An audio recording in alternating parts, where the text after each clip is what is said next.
the place. What? Oh, look at that squirrel. Look at, does he have hands? Aww. He looks cold. Oh, he has hands. He's kind of a big little guy. We gotta find a Fury trail again. We just walked. Up here, I'm assuming. Oh, right there, man. Don't do that. Huh? Right there. I said up here. Oh, a little taste of your own medicine, huh? Be nice. Take your own dose. Be nice to your mama. Vinny, you like this weather? I love it. Me too. I feel like I'm back home again. I think it's absolutely gorgeous. Look, guys, leaves. You gonna go ahead and get us back to the Freedom Trail? Come on, tour guide. Tour guide? I don't know. I'm assuming it's coming out of there. Visitor Center, we just gotta go up to the top again and follow it the other way because we clearly walked back to the beginning. Keep staring at me. Yeah, I want to see where.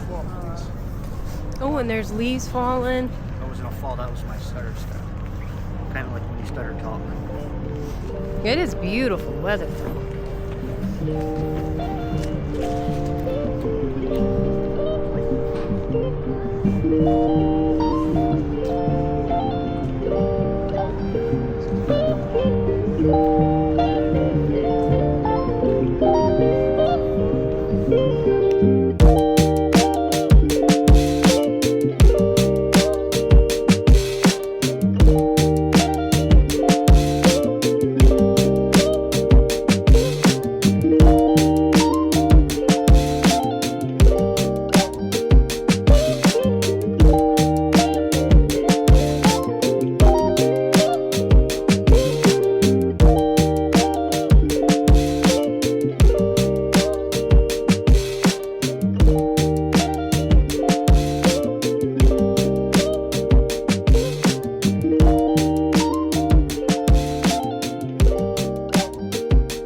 First Anglican church in Boston. Founded in 1686, it houses the oldest American pulpit in continuous use. This building was completed in 1754, replacing a small wooden structure that had stood here prior. In the 1770s, the ministry here was for every Paul Revere, every John Hancock, there was someone like Cater who believed it would be best if these pesky agitators left well enough alone, and America remained under the control of the British. Some of these loyalists were genuinely fond of the British crown. Many, however, just didn't want trouble. As things continued to Can we go this way? following the Stamp Act riots, some more moderate colonists started seeing the revolutionaries as the real enemy. Oh, sure, there were problems with British rule, but did these radicals really want a war? These tensions continued to grow, not only between us, but also between Bostonians who wanted independence and their neighbors who wanted to maintain the status quo. Now, here's a fun fact about this church. The bell cracked in 1814 and was actually recast by Paul Revere. It still rings to this day to summon people to worship. Revere once said it was the sweetest bell he had ever cast.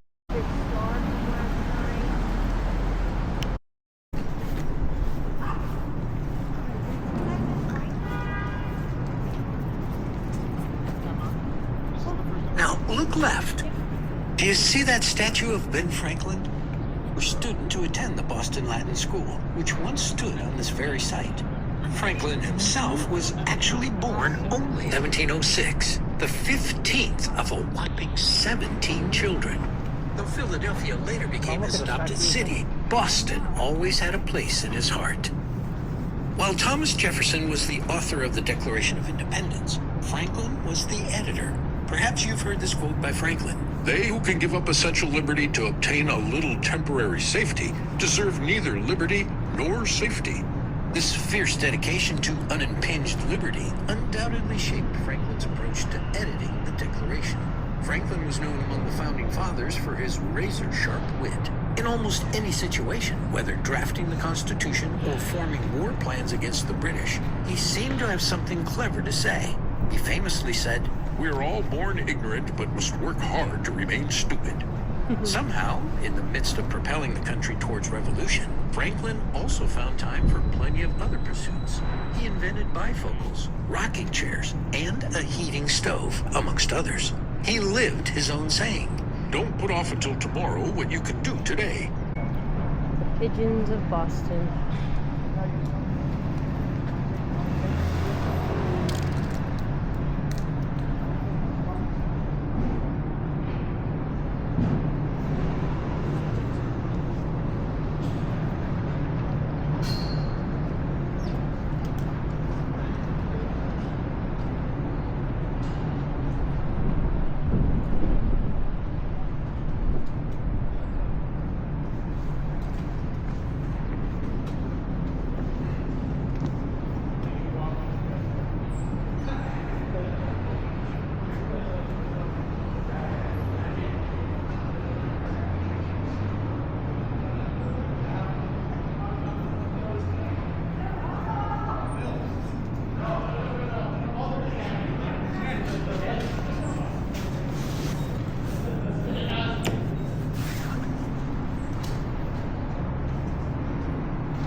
They're going to want us to show us the church.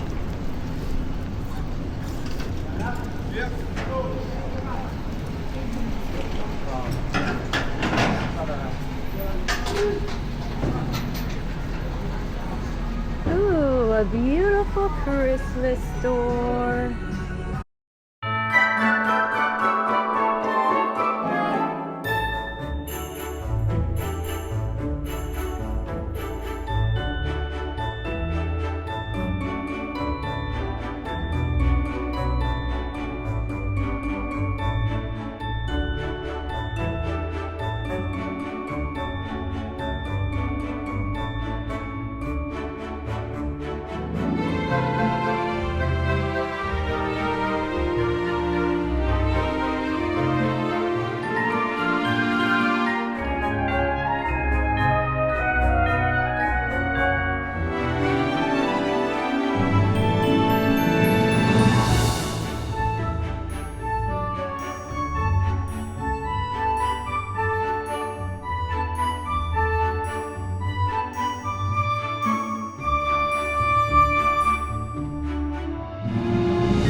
Shane, where are we? We're on the Freedom Trail, of course. We're on Devonshire.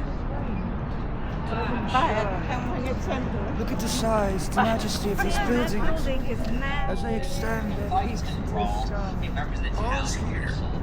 The first casualties of the revolution.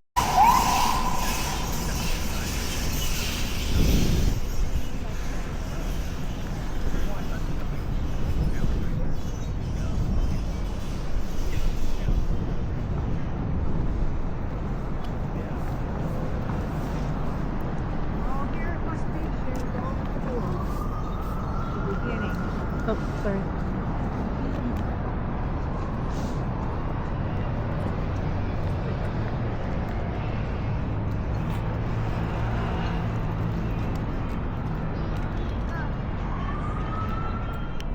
These pigeons are something else.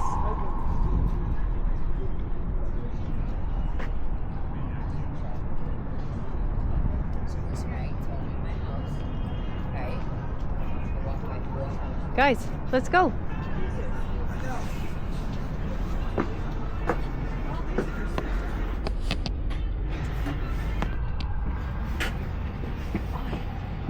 Ooh, it's nice and warm in here too.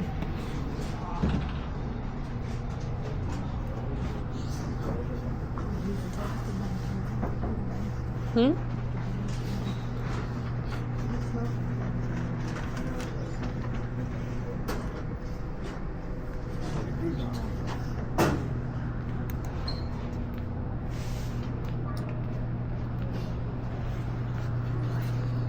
Oh, bags.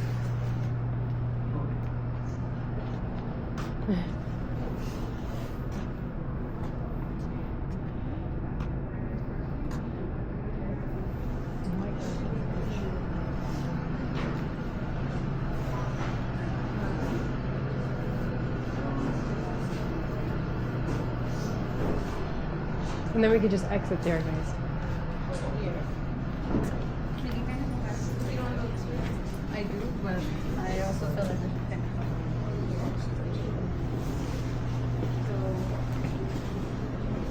Shane, I'll take you to the candy shop.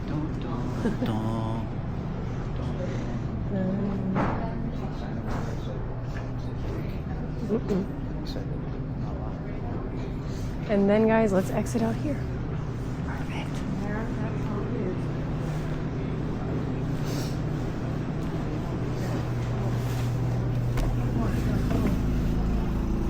Out to the beautiful Christmas trees. In 1742 and known as the Cradle of Liberty. It's named for Peter Faneuil, a merchant whose wealthy uncle said he would only bequeath his massive fortune to Peter if he agreed to never marry. Peter complied and used his inherited money to build this home. But where does it get its other name? The Cradle of Liberty. Well, during the lead up to the Revolution, this is where Bostonians met. The memorial Guys, that's the consists of Holocaust 6 memorial. glass towers Those under towers. which visitors may walk. Engraved on the outside walls of each tower are groups of numbers representing the 6 million Jews killed in the Holocaust. Inscribed on the inner walls are quotes from survivors of each camp. Underneath the towers, steam rises continually up through the metal grates as a grim reminder of the crematorium chimneys within the camps. Oh, wow. Each tower symbolizes a different major extermination camp. Majdanek, Chelmno, Sobibor, Treblinka, Belzec, and Auschwitz-Birkenau. But the towers also represent menorah candles, the 6 million Jews killed, This and is the beautiful 6 over years here. that the mass extermination took place in 1939 to 1945. What a beautiful day.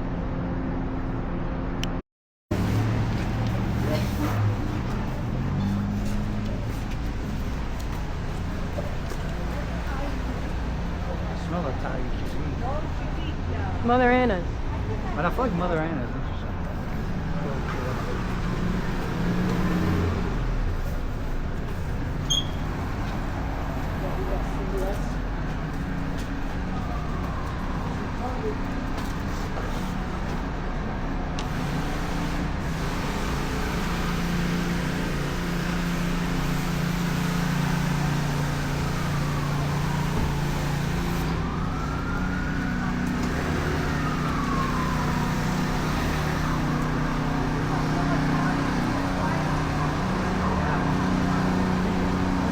Yeah, I think we are in that Italian area where all the restaurants. Look at this one.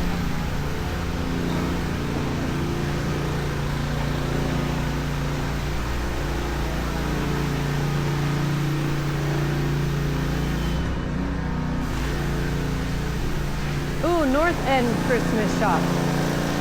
Maybe there's one in there, Shane.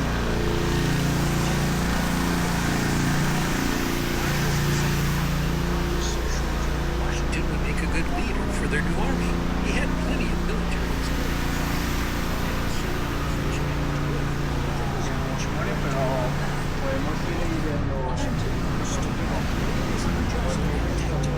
Just as important as knowing where and when to move the troops was knowing how to inspire them. This was where Washington excelled. He knew how to make sure his men knew what they were fighting for and what they were suffering from. He had a firm belief in the righteousness of the American cause. was, and others felt this when he spoke. In this way, he was better suited to leading a collection of separate militias than anyone else. Of the war, Washington said, The once happy and peaceful plains of America are either to be drenched with blood or inhabited by slaves. Sad alternative. But can a virtuous man Let's keep going. hesitate in his choice? Washington, though reluctant, accepted the position given to him by the Second Continental Congress. The revolution had begun in earnest. I don't know. Do they got a light? Trattoria We gotta go this way. Camino. I don't know what this guy's doing. Yeah, but I think we gotta go down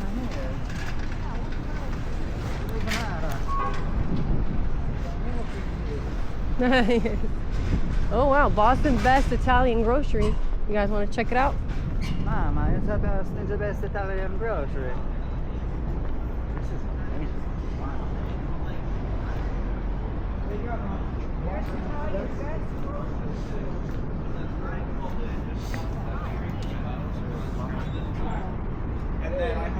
Oh my gosh, I bet you their Italian bread is delish. Man, you want Do they have just Italian bread? Oh, right here, right in front of the window. Right in front of the window. You guys wanna just go get a loaf of bread? And a piece of salami. Look in the How window. about a piece of provolone? Hey, it's a pizza pie. Yes, when you're back to really or what? One of the women. Well, we just can't bring anything. That's what. Yeah, Stella Farney and everything. Yeah, come on, let's go look.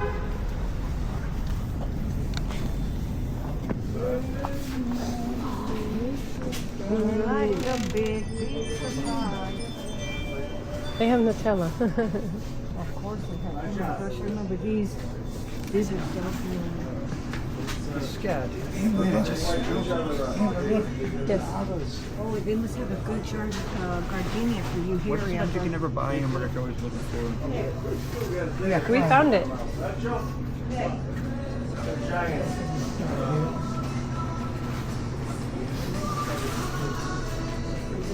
It's cool. Pepper little things. What? Pepper things. Pepper things. That's They have rosemary? They have like a, no, but they have. This is pepper. It's so good. Here's chili pepper. What is it you're buying? These you guys are $5.99. That's where you go usually go get your deli meats.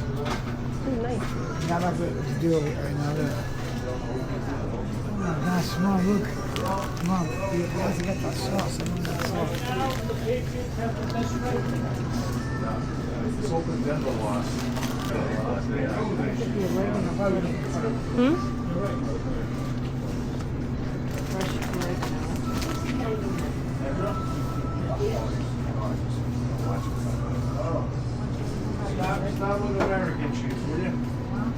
Ah, but too much carrot.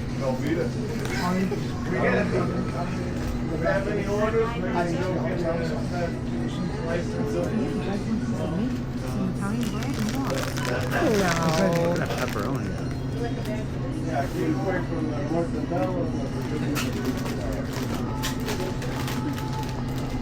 You know we have to travel.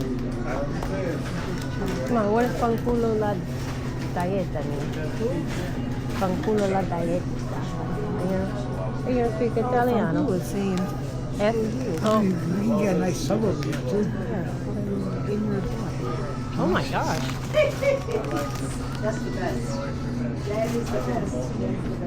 who's the diet? Diet, that's what I I figured. think I want to buy that bag. Oh my gosh.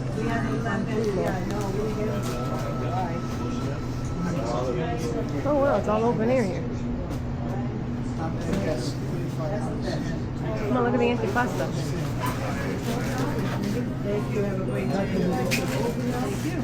No, I just want to try whatever you said that is. Bread?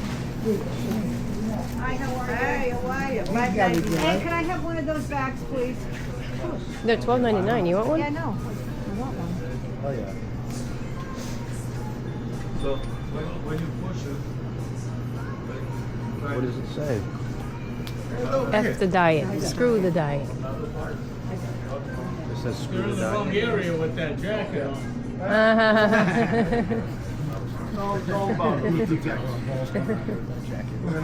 Pretend it's included. You see his jacket. No, His jacket. I cancel him out though. It's all good. that's right. You neutralize it. You know what I mean? We're still pissed at the Super Bowl you took from us. That was a while ago. That's Eli Manning. He used to get beat up, he'd get right up. All again. He really did. Couple plays. Thank you. Have a nice one. Yes, Thank you. you too. You guys as well. Much. Thank Have you. fun. You going to a game? Yep. Yes, sir. Enjoy. Go Patriots. Thank you guys. Thank you. Thank you. Yeah.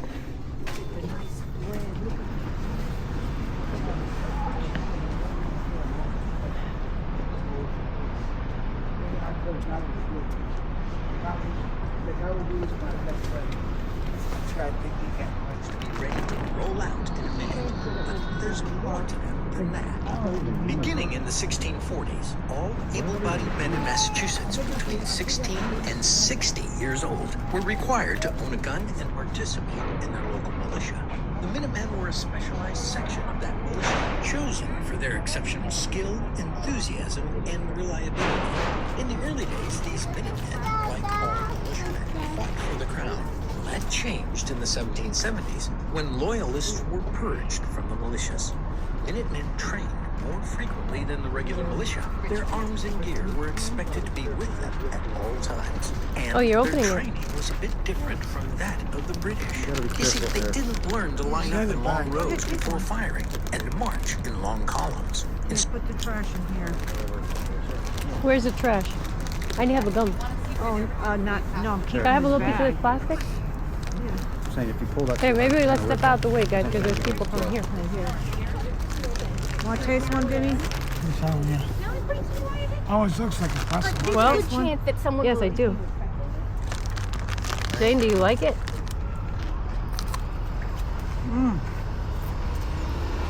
So good. Let me. Yeah. What are they called? This like a plastic. There's like a pretzel, huh? That's really good. I got gum. The accent was saying these are might taste better than I like that punch. Down. They're delicious. It tastes like a pretzel, right? Mmm. I like them.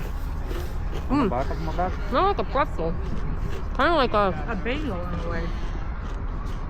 No, those are just good. Aren't they? I almost feel like we need to go get more. Take a couple. Yeah. It almost reminds me of a chicolo bread in some sort of Yeah. way. Peppery. What more? Peppery. Huh?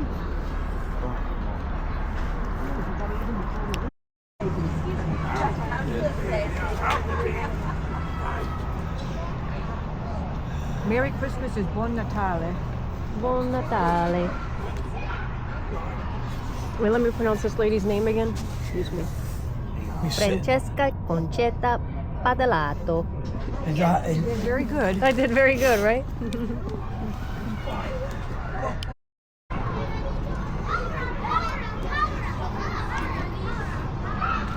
On your left is Paul Revere's home.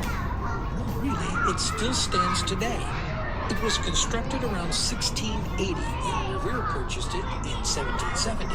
He left on his famous midnight ride on April 18, 1775, from this very house, securing himself and his residence a prominent place in American history. Revere had 16 children over the course of his life, but mercifully they didn't all live under the same small roof at the same time. The house changed a lot after Revere lived in it, but today it's been painstakingly restored to be as close to its original form as possible. It serves as a museum. Spilling the tea and is since open year-round. 1773. If you'd like to enter Like the it's house, not. it's open from 10 a.m. to 5:15 Oh, p.m. there's in a the Boston summer, sweater, and though. Maybe I have to 10 get one of those for 4:15 tomorrow's p.m. game. during other seasons. Tomorrow's game. Tickets I mean, are today's $6 game for and tomorrow's adults, trip home. $5.50 for students and seniors, Good to and know. $1 for kids 5 through 17. To hear about Paul Revere's famous ride, continue following the Freedom Trail.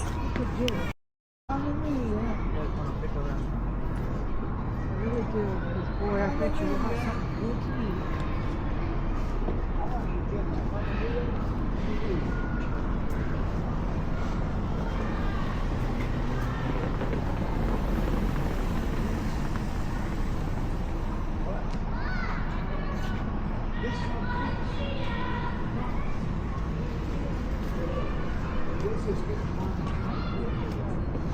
They have Isabella's Restauranti. Creek.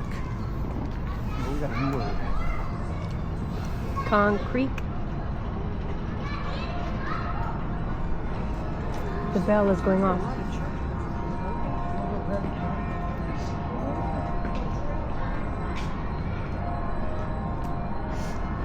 Okay guys, this is the menu. We're here.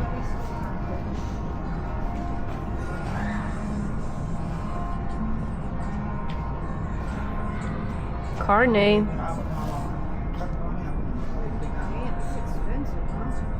Not really. Not really though. $26 for eggplant parmesan. Not really at all. It's about $28. Gnocchi pasta, $26. Spaghetti carbonara. Is that how you pronounce that? Yep. Lobster. Yep. What are you laughing at there? Oh, golly. Meatballs, $18. With parmigiana. Ooh. Ooh, okay, okay. Yeah, you did it very good. Listen to the bell. Listen to the bell.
Shut it.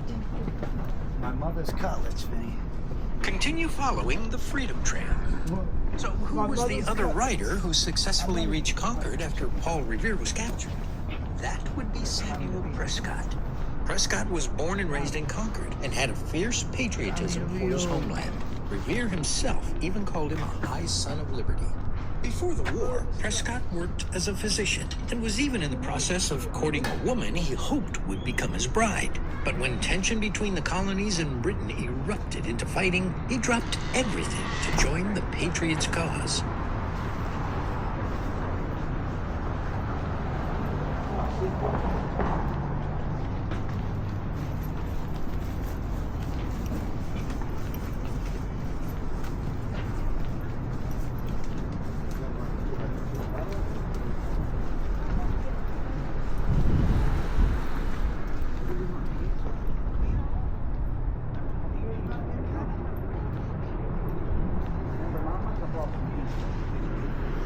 You're entering the Paul Revere Mall, honoring Revere's contributions to the Revolution. Take a moment to admire the impressive bronze statue of Paul Revere at the entrance. The sculptor, Cyrus Dallin, modeled this monument and he wasn't able to cast it in bronze until 1940, 50 years later. Dallin was 79 years old when his work was finally unveiled to a crowd of 8,000 people. They went to see a fox and park and give me a fox and park.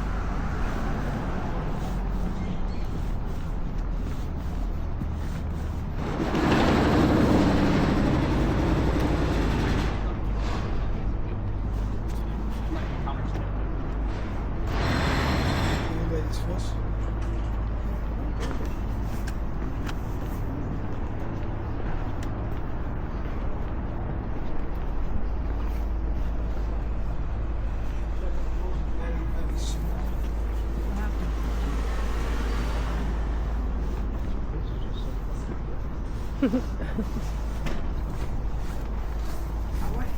one of these houses. See about this. Vinny, look at. Look at Vinny. Hey, look at us in the frame.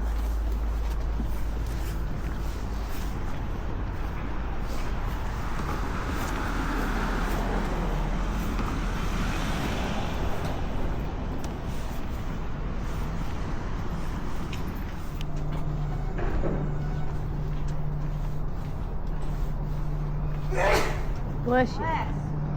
Jeez. Give them a red.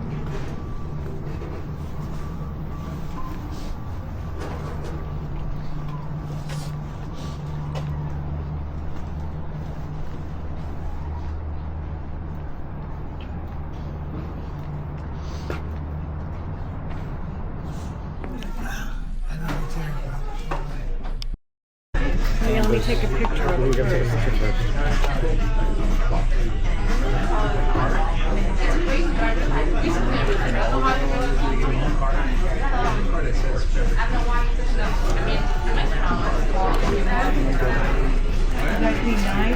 No. Look at the undercarriage. Then he said, no. That looks kind of awesome. It's not very hot, That's so cute that we're at this place. Wow. Yeah, we'll give you pictures that go up. What about vinegar? That's very good.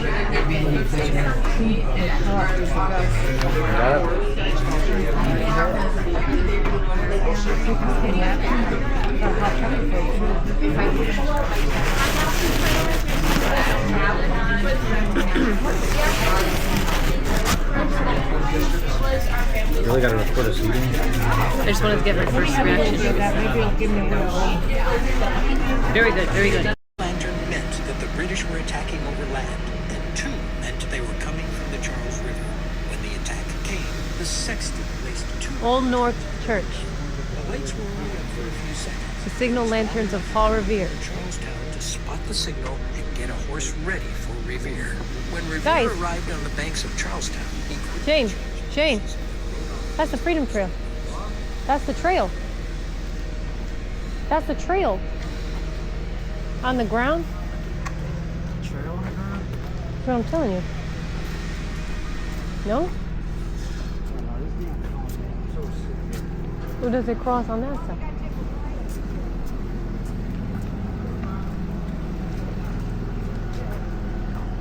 Oh, yeah, there's the bridge. 1659. This Cops was the Hill. largest burial ground in colonial Boston.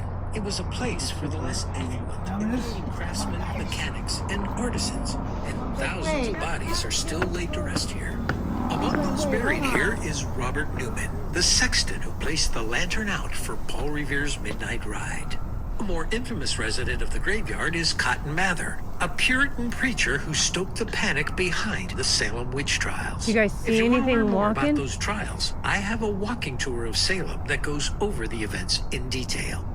Now, once the Revolutionary War began, this graveyard took on a different kind of importance. Thanks to its elevation, Copp's Hill was an ideal site for British lookouts and artillery in 1775.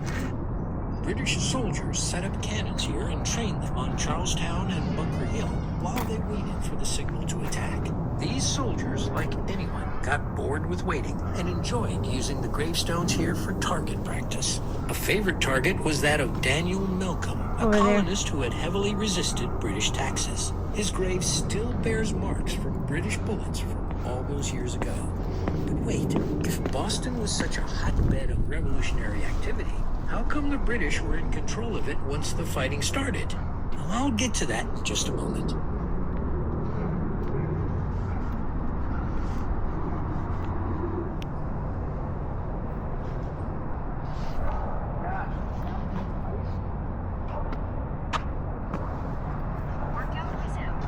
Oh, who's working out? Oh my gosh, this Vinny, how do hill. your glutes feel? I don't like these. I don't like these. Vinny, how do your glutes feel? My glutes. Your glutes. I Pretty sure it's reductions.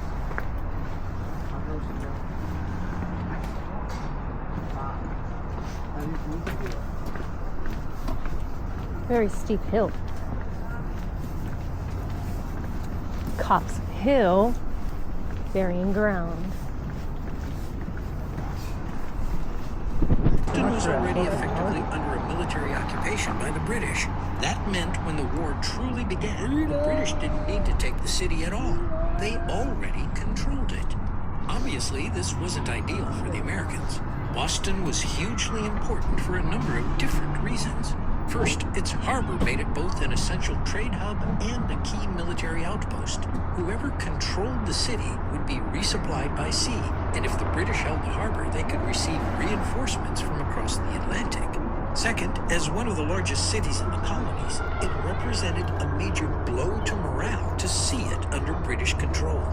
In other words, retaking Boston was a very, very high priority for the colonists. They established a stronghold on Bunker Hill, where we're heading now, and strategized how they could overcome sturdy British defenses and claim the city for their newly created nation.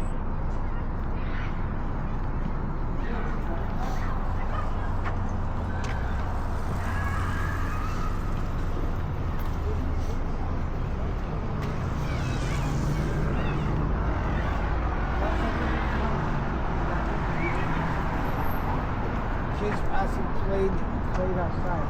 That was outside. Oh, yeah? This is like they used to have the houses in Canada, just like this.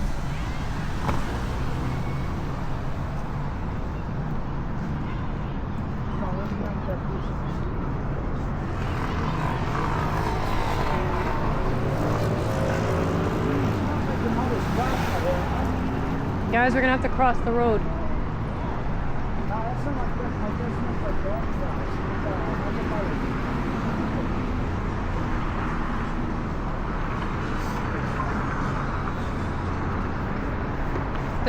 They're turning. What?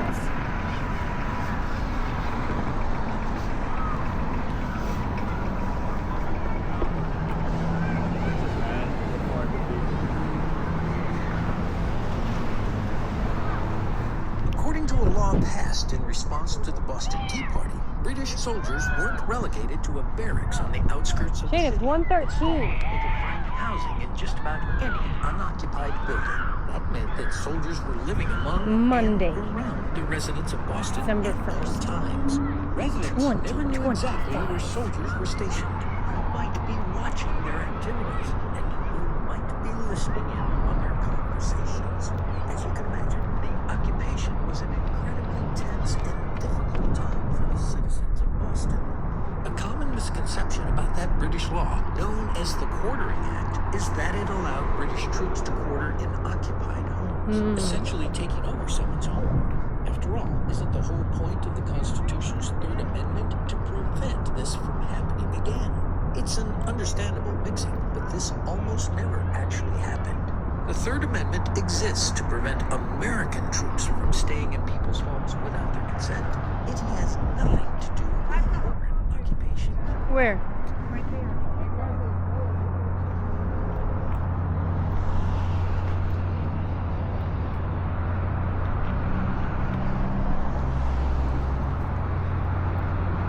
Massachusetts militia had the city completely surrounded. Reinforcements from other colonies began shoring up their defenses. Men arrived from Rhode Island, from New Hampshire, from Connecticut. Soon, the American perimeter appeared impenetrable. The British were taken completely off guard. Never could they have anticipated such organized and well-thought-out tactics from what they saw as a ragtag bunch of ruffians. Upon surveying the siege lines, British General Thomas Gage wrote, "The rebels are not the despicable rebels many have supposed them to be. In all their wars against the French, they never showed such conduct, attention, and perseverance as they do now." In response, the British shored up their own defenses, and the two sides came to an agreement that civilians could move through the barricades so long as no weapons of any sort were transported. Patriots who supported the revolution fled the city in droves. Loyalists in the surrounding countryside fled into the city, fearing what might happen in rural areas now controlled by the rebels. For a while, everything more or less stood still around Boston, but it wouldn't last.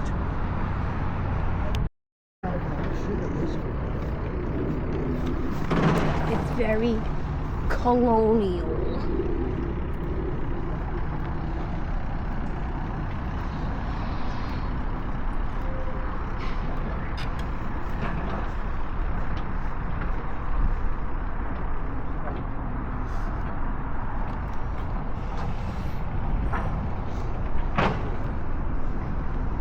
I mean, is it all under construction though? Did we do this for nothing?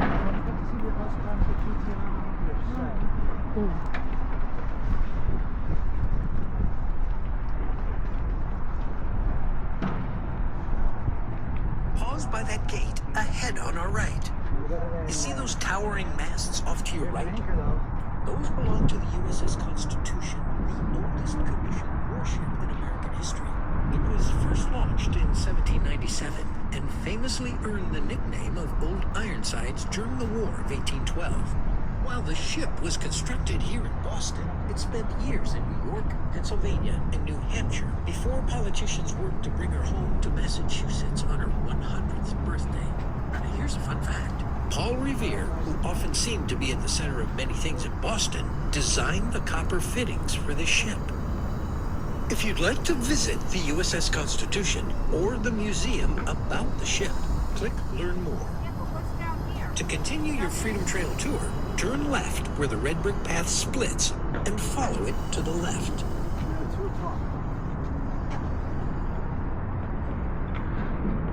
That was it? Yeah, because then they're going to take us up to Bunker Hill. We gotta go, dude. I know, that's Bunker Hill. That's Bunker Hill, and then that's the museum, but I thought we would be able to see the ships. I know. So we walked all this way. Are you kidding me? Shane, are you kidding me? Shane, that's going up to Bunker Hill. So now we're walking back, right? The wicked pink drink is how this all ends. Back at the telly.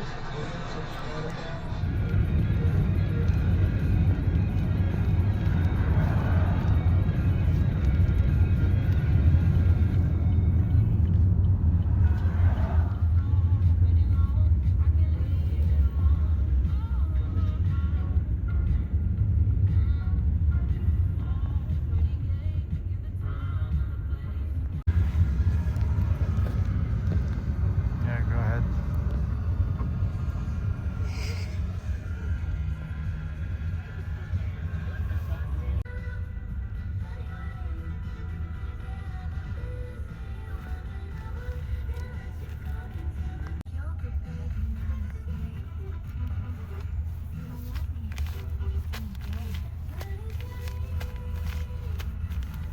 Oh yeah. Yeah, there's a dark guy, look. Yeah, too.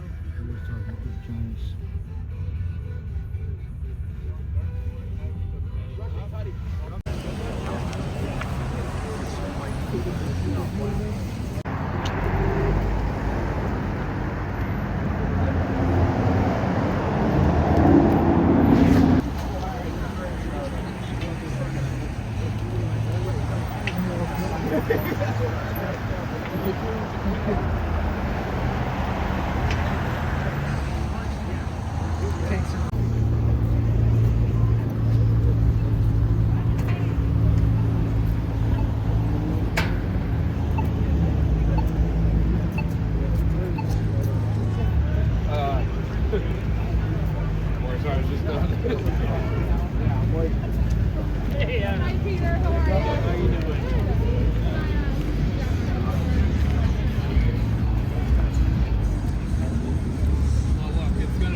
Number 80, Gary Olszewski, returning.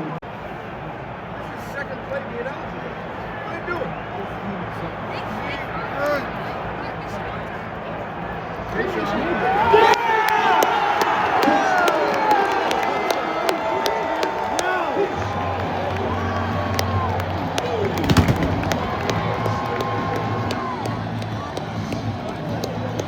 Sorry, Vinny.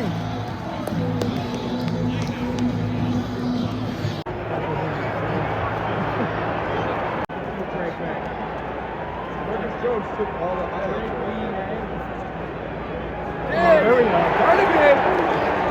Drake May complete to Keyshawn Booty.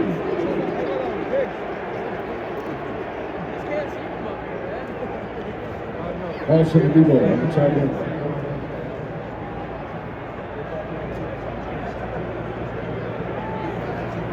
First and 10. The 40 is not an eligible receiver. Number 74 is eligible. 74. What the hell is he got? Daddy is going out for a catch.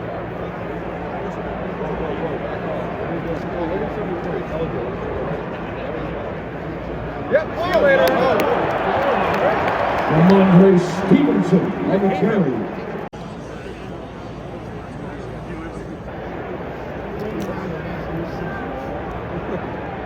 Oh, he ran it himself. May on the keeper.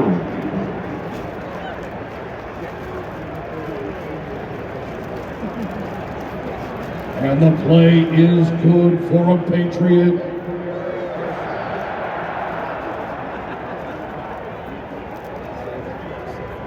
First and 10 for the Giants, 39.